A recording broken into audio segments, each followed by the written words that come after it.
Good day mga ka-sports natin dyan. Creamline Cool Smashers, isa sa mga pinakamatagumpay na team pagdating sa PVL Conference. At madalas nga silang mag-champion. At pagdating sa pro, alam natin na medyo nanibago tayo sa Creamline Cool Smashers sapagkat nga nawala ang ating Phenom superstar Eliza Valdez, Queen Jeva Galanza at si Tots Carlos. Pansamantala muna nga sila na absent pagdating nga sa mga games. At humalili naman dito ang kanilang mga seniors na naiwan gaya nga ni Risa Sato, Bernadette Fons, and beautiful Michelle Gumabaw. At mukha ngang nakapag-adjust sila kahit sabihin natin na wala ang kanilang mga star players gaya nga ng nabanggit natin na tatlong mga mabibigat na mga players sa Creamline. Pero nag-step up talaga ang nasabi nating mga naiwan rin. Lalo higit ang ating Bernadette Fons ay malaki ang kanyang naitulong sa kanilang import na si Stanton at syempre sa ating Michelle Gumabaw, ang bagong kapitana nga ng Creamline.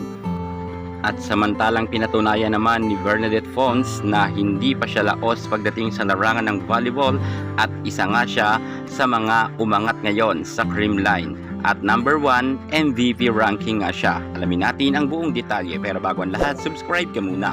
Ikilig ang ating notification bell para lagi kang updated sa lahat ng issues sa volleyball. Susunod na.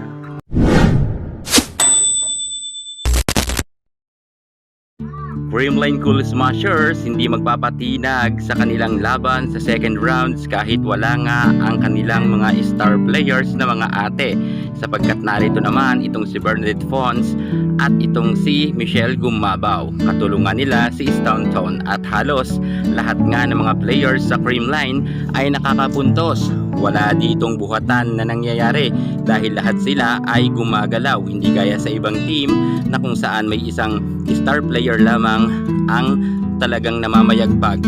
Pero dito pagdating sa Creamline, lahat sila ay pumupuntos. At isa na nga ngayon itong si Bernadette Fons sa nakikitaan nga natin na malapit na ngang makasungkit ng kanyang kauna-unahang MVP pagdating sa PVL Conference.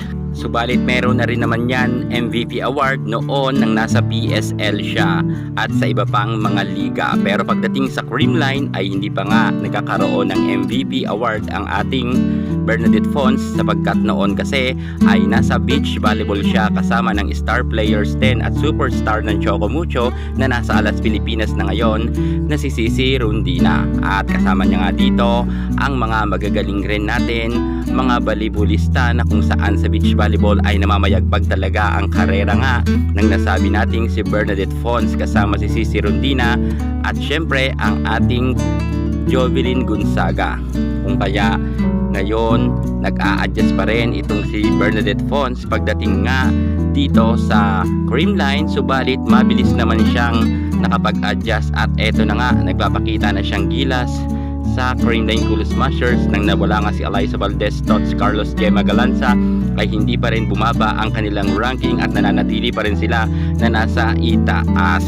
At ngayon si Bernadette Fons nga ang 100% na magkakasungkit or magkakakuha ng award bilang season MVP, at kung hindi man kahit final MVP ay pwede dyan masungkit ni Bernadette Fons dahil sa kanyang angking kagalingan at ipinakita naman nagpamalas talaga siya ng nakaraan ngang mga laban nila sa first round at dito nga sa second round ay nagtuloy-tuloy talaga ang angking kagalingan ng ating Bernadette Fons. Close fight nga sila ng kanyang kako-teammates na ate na si Michelle Gumabaw. Subalit kahit sino man sa kanilang dalawa ang makakuha ay okay lang.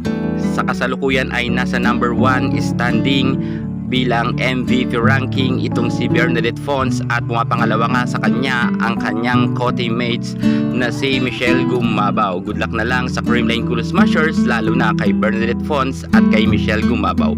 Yan muna pinaka-latest natin sa mundo ng volleyball. Thank you so much. God bless.